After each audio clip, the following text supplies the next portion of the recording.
اعوذ باللہ من الشیطان الرجیم بسم اللہ الرحمن الرحیم الم تر الی الذین اوتوا نصیبا من الکتاب یشترون الضلالة ویریدون ان تضلوا السبیل واللہ اعلم باعدائکم وَكَفَى بِاللَّهِ وَلِيًّا وَكَفَى بِاللَّهِ نَصِيرًا صدق اللہ العظیم۔ کل کے درس میں آپ نے سنا اللہ نے فرمایا کہ اے ایمان والو، جب نشے کی حالت میں ہو تو نماز کے قریب بھی مت آیا کرو، اور اسی طرح جب جنابت کی حالت میں ہو تو نماز کے قریب مت آیا کرو۔ پھر اس کے بعد اللہ نے تیمم کا حکم نازل فرمایا۔ پھر تیمم کے آپ نے کل احکامات اور مسائل سن لیے۔ آج کی پہلی آیت کا شان نزول یہ ہے، جب اللہ نے آیت تیمم کو نازل فرمایا تو یہودی عالم جو تھے نا جی، انہوں نے کہا کمال کا مذہب ہے جی، یہ کیسا مذہب ہے؟ چلو یہ بات تو سمجھ میں آتی ہے کہ نجاست پانی سے دور ہو جاتی ہے، لیکن مٹی سے، گرد و غبار سے نجاست کیسی دور ہوتی ہے؟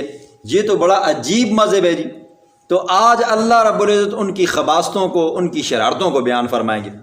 تو اللہ فرماتے ہیں الم تر الی الذین اوتوا نصیبا من الکتاب، میرے پاک پیغمبر کیا آپ نے نہیں دیکھا، کیا آپ کو خبر نہیں پہنچی ان لوگوں کی جن کو کتاب کا کچھ حصہ دیا گیا جی؟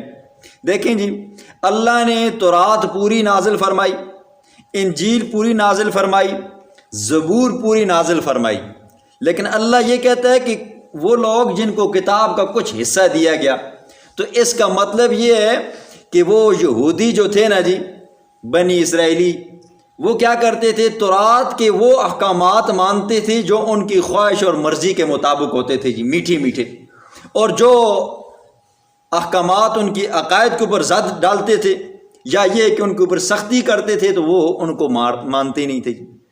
یہی حال عیسائیوں کا تھا، یہی حال زبور کے ماننے والوں کا تھا جی، اور یہی حال اللہ کے فضل و کرم سے ہم مسلمانوں کا ہے جی۔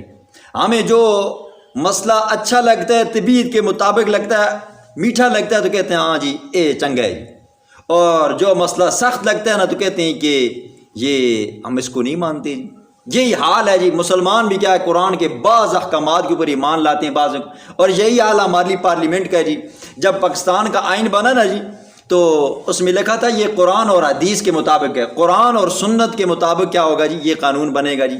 اور اللہ کے فضل و کرم سے آج تک پارلیمنٹ سے ایسا کوئی حکم صادر نہیں ہوا جو کیا ہو جی، سخت ہو اور لوگوں کی طبیعت کے مطابق ہو جی۔ وہی حکم وہ لکھ کر دے دیتے ہیں، وہی بل پاس ہوتا ہے جو ان کی طبیعت اور مرضی کے مطابق ہوتا ہے جی۔ اگر ہو نا جی کہ چور کے ہاتھ کاٹے جائیں گے جی، زانی کو، شادی شدہ کو سنگسار کیا جائے گا جی، مار کے جان ختم کر دی جائے گی، اور کوارے کو کوڑے مارے جائیں گے نا، تو دیکھو جی نہ زنا ہوں گے نہ چوریاں ہوں گی جی۔ لیکن کیا ہے جی، یہودیوں کی طرح قرآن کے کچھ آیات پر عمل کرتے ہیں، کچھ پر عمل نہیں کرتے ہیں۔ یہی ہمارے معاشرے کا حال ہے جی۔ تو یہودی کیا کہنے لگے جی، یہ بھی کوئی مذہب ہے جی جو پاکی کیا کرتا ہے جی، مٹی سے حاصل کرتا ہے؟ تو یہ انہوں نے تان کیا، یہ انہوں نے شرارت کی۔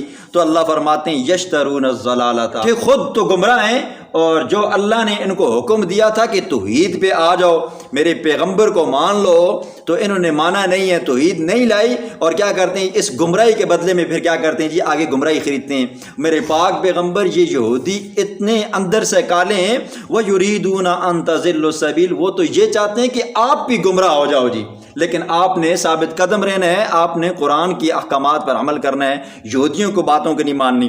اور آگے اللہ فرماتے ہیں وَاللَّهُ أَعْلَمُ بِأَعْدَائِكُمْ، اور اللہ خوب جانتا ہے تمہارے دشمنوں کو، وَكَفَى بِاللَّهِ وَلِيًّا وَكَفَى بِاللَّهِ نَصِيرًا، اللہ ہی جب مومن بندہ اللہ پر توکل کرتا ہے، سخت سے سخت احکامات ہوں، اللہ کے احکامات کو توڑتا نہیں ہے، تو اللہ فرماتے ہیں پھر میں اس کو کافی ہو جاتا ہوں، پھر میں ہی اس کا کارساز اور میں ہی اس کا مددگار بن جاتا ہوں۔ آگے اللہ یہودیوں کی ایک اور خباثت کے بیان فرماتے ہیں، من الذین ہادوا یحرفون الکلم عن مواضعہ، یہودیوں کی ایک خباثت یہ تھی، وہ تحریف کیا کرتے تھے۔ ایک تحریف آگے اللہ بیان فرماتے ہیں، تحریف لفظی بھی ہوتی تھی، تحریف معنوی بھی ہوتی تھی۔ تحریف لفظی یہ ہوتی تھی، قرآن میں ایک لفظ آپ نے پہلے پارے میں سنا ہے، یہاں پر اللہ نے فرمایا یا ایھا الذین آمنوا لا تقولوا راعنا۔ راعنا کا معنی ہے کہ ہماری طرف دیکھیے، ہماری طرف متوجہ ہوئیے، ہمارے اوپر بھی نظر کرم فرمائیے۔ اب یہودی کیا کرتے تھے، وہ راعنا کو تھوڑا سا دبا کر پڑھتے تھے، راعینا کھینچ کر پڑھتے تھے، تو معنی کیا بن جاتا تھا، اے ہمارے چروائے، بکریاں چارنے والے اسوں کو بھی ویک جی۔ تو یہ لفظ اچھا تھا، قرآن کا لفظ تھا، لیکن باطلوں نے، کفار نے کیا کیا جی، اس سے مطلب دوسرا نکالا۔ تو اللہ نے فرمایا لا تقولوا راعنا، آج کے بعد میرے پیغمبر کو لا تقولوا راعنا مت کہنا، وقولوا انظرنا، کیا کہنا جی، ہماری طرف دیکھیے جی۔ یہ یہودیوں کی خباثت تھی جی۔ آگے جب اللہ کے پاک پیغمبر کی وہ محفل میں، مجلس میں آتے نا جی، تو وہاں پر بھی ان کی خباثت ہوتی تھی۔ کیا خباثت ہوتی تھی، پہلے آتے تو سلام کرنے کے بجائے یوں کرتے جی، السلام علیکم، لام کو کاٹ دیتے تھے جی۔ طریقہ کار تو یہ ہے السلام علیکم ورحمۃ اللہ وبرکاتہ، لیکن یہودی کیا کرتے تھے، آتے اور محفل کے اندر آنے سے پہلے یوں کرتے السلام علیکم، کہ مطلب یہ ہے کہ آپ پر موت آ جائے گی۔ تو یہ ان کی خباثت ہوتی تھی۔ ایک مرتبہ اللہ کے پاک پیغمبر اپنے حجرے میں تھے، گھر میں تھے، ایک یہودی آیا باہر سے، اس نے آواز لگائی تو اس نے کہا السلام علیکم۔ تو مائی عائشہ صدیقہ رضی اللہ تعالیٰ عنہ کے کان میں یہ آواز پڑی، تو مائی عائشہ صدیقہ رضی اللہ تعالیٰ عنہ نے آگے سے جواب دیا کہ وعلیکم السلام ولعنت اللہ، تجھ پر موت بھی آئے اور تجھ پر اللہ کی لعنت بھی ہو۔ وہ بندہ حضور کے پاس آیا، حضور سے باتیں کی، پھر چلا گیا۔ حضور نے عائشہ کو کہا عائشہ آج تو بڑی گرم لگتی ہو۔ کہا یا رسول اللہ آپ نے سنا نہیں ہے، اس نے آپ کو بددعا دی ہے۔ تو حضور نے فرمایا آپ نے بھی نہیں سنا جو میں نے اس کو جواب دیا ہے، میں نے اس کو صرف یہی جواب دیا ہے۔ دیکھو جواب بھی ہو گیا، شریف لفظ بھی ہو گیا، جو مطلب اس نے نکالا تھا۔ تو اللہ کے پیغمبر نے فرمایا وعلیکا، تجھ پر بھی کیا ہو جی، موت ہو۔ یہ ان کی خباثت اللہ نے بیان فرمائی ہے۔ اور جب حضور کی محفل میں آتے، تیسری خباثت یہ تھی، تو حضور جب باتیں کرتے ان کو بتاتے دیکھو تورات کے اندر جس پیغمبر کی نشانیاں موجود ہیں وہ پیغمبر میں ہوں۔ یہ تحریف معنوی کرتے، تو اس وقت کیا کہتے جی، ٹھیک ہے جی، ہم نے مان لیے، سمعنا وعصینا، دل میں کہتے اسا مننا شننا کوئی نہیں ہے، تو بے شک اسوں کو بیان کر۔ تو یہ تحریف معنوی ہوتی نا، جب ان کو کہا جاتا نا دیکھیں آپ کی تورات کے اندر، زبور کے اندر، انجیل کے اندر فلاں نشانی ہے، مکتوباً عندہم فی التورات ہے، تو وہ کہتے ٹھیک ہے نشانیاں تو ہیں لیکن وہ اس پیغمبر پر فٹ نہیں آتی، وہ فلاں بندے پہ فٹ آتی ہیں، فلاں پہ فٹ آتی ہیں۔ وہ کیا کرتے، اس طرح حضور صلی اللہ علیہ وسلم کا انکار کرتے۔ لیکن حقیقت حال یہ ہے، قرآن کہتا ہے یعرفونہ کما یعرفون ابناہم، وہ حضور کو ایسا پہچانتے تھے جیسے باپ اپنے بیٹے کو پہچانتا ہے کہ یہ میرا بیٹا ہے جی۔ لیکن کیا کرتے تھے جی، ضد اور عناد تھی جی، وہ ہٹ درمی تھی، ان کی چودراہٹ تھی جو اسلام لانا نہیں دینے تھے۔ پھر اللہ آگے فرماتے ہیں وَطَعْنًا فِي الدِّينِ، یہاں تک پھر بس نہیں کیا، وَطَعْنًا فِي الدِّينِ، دین کے اندر بھی طعنے کرتے تھے جی۔ پیچھے اللہ نے فرمایا نا حرمت علیکم امہاتکم وبناتکم، وہاں پر کہا تھا کہ پھپھی کی بیٹی کے ساتھ شادی کرنا جائز ہے، وہ پھپیری نل شادی کرنے کی ہے جی، جائز ہے۔ تو وہ کہتے ہیں دیکھو جی یہ کیسا مذہب ہے جو کہتا ہے کہ پھپھی کی بیٹی کے ساتھ شادی آپ کر سکتے ہو، اور حالانکہ پھر بھانجی کے ساتھ ان کے ہاں جائز نہیں ہے۔ پھپھی کی بیٹی کے ساتھ پھپیری نال شادی کرنی جائز ہے تو پڑھائی نال شادی کرنی جائز نہیں ہے۔ یہ عجیب مذہب ہے، ان کے ہاں تو یہ چیزیں جائز تھیں۔ پھر وہ طعنًا فی الدین، دوسرا طعنہ یہ بھی، حضرت سلمان فارسی رضی اللہ تعالیٰ جا رہے تھے، یہودیوں نے پکڑا۔ ظاہر بات ہے نکتہ چینی کرنے والا بندہ، اعتراض کرنے والا بندہ نا وہ موقع ڈھونڈتا ہے جی۔ تو یہودیوں نے حضرت سلمان فارسی رضی اللہ تعالیٰ کو پکڑا اور پکڑ کر کہا دیکھو یہ تمہارا پیغمبر کیسا پیغمبر ہے جو تمہیں پیشاب کرنے کا بھی طریقہ سکھاتا ہے۔ تو حضرت سلمان فارسی رضی اللہ عنہ، یہ وہ صحابی ہیں جو بڑے تجربے کار تھے جی، 250 سال ان کی عمر گزری ہے، 250 سال۔ تو کہا بھائی اس میں برائی کی کون سی بات ہے، ہمارا پیغمبر ہمیں پیشاب کرنے کا طریقہ سکھاتا ہے، وہ ہمیں بتاتا ہے پیشاب کرتے وقت قبلے کی طرف نہ پیٹھ کرنا نہ منہ کرنا، قبلے کا احترام کرنا، اپنے بیت اللہ کا احترام کرنا۔ وہ ہمیں طریقہ بتاتا ہے جب استنجا کرو تو ڈھیلا بائیں ہاتھ کے ساتھ استعمال کرنا، وہ ہمیں یہ سارے طریقے بتاتا ہے۔ تو اس میں برائی کی کون سی بات ہے؟ یہ تو اس پر تو ہمیں فخر کرنا چاہیے، جو ہمیں کھانے پینے، اٹھنے بیٹھنے، دائیں بائیں چلنے پھرنے کے سارے آداب بتاتا ہے۔ تو یہ کیا کرتے تھے؟ وہ تانے مارتے تھے جو تمہیں پیشاب کی باتیں بھی سکھاتا ہے جی۔ تو آگے فرمایا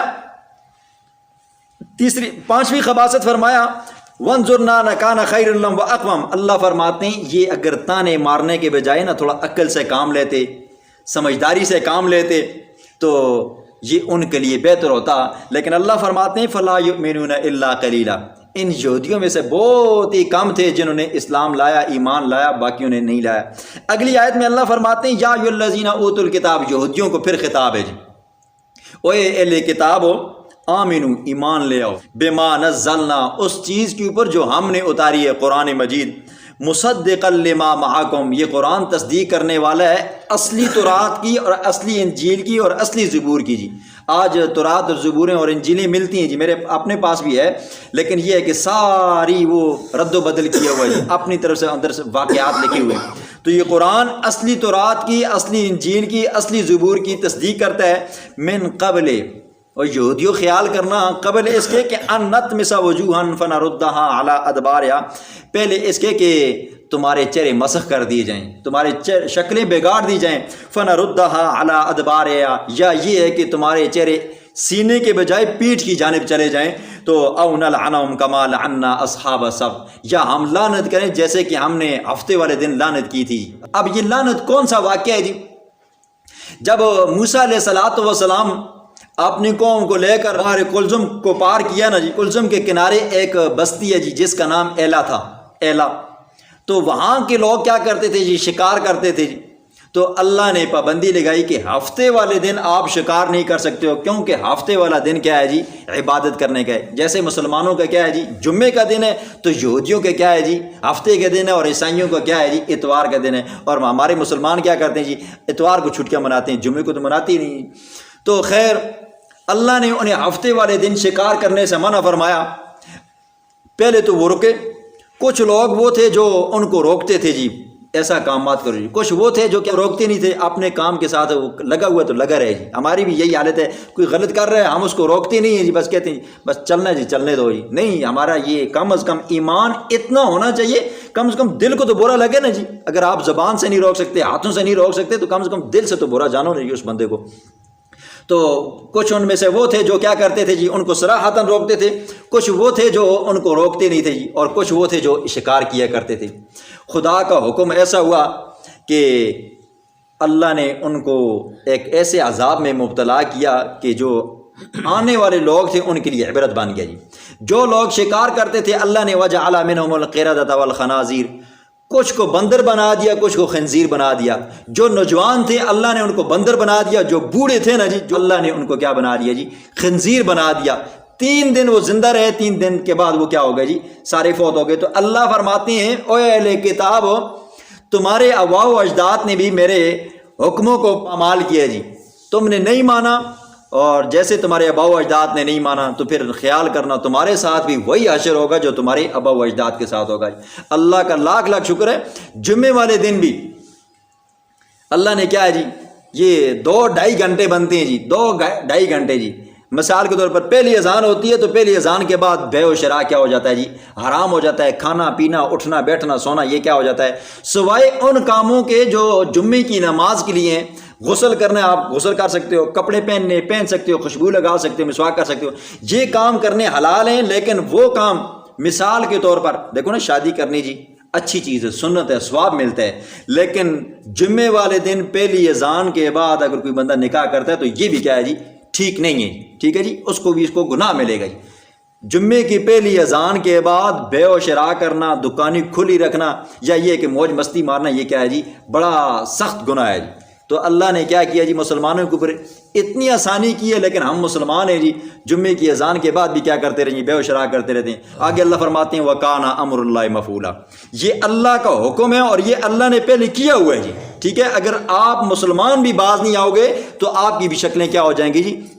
بندر اور خنزیر بن جائے گی۔ اللہ کے پاک پیغمبر نے اپنے صحابہ کو بتایا، میرے صحابہ قرب قیامت میں اللہ رب العزت کچھ لوگوں کو بندر اور خنزیر بنائے گا جی۔ صحابہ نے فرمایا یا رسول اللہ، کیا وہ نماز نہیں پڑھتے ہوں گے؟ کیا وہ نماز پڑھنے والے نہیں ہوں گے؟ کیا وہ روزہ رکھنے والے نہیں ہوں گے؟ فرمایا جی ہاں، وہ نماز روزہ رکھنے والے ہوں گے، لیکن پھر بھی کیا ہوں گی؟ اللہ ان کی شکلیں بگاڑ دے گا۔ اللہ رب العزت اس سے بچائے جی۔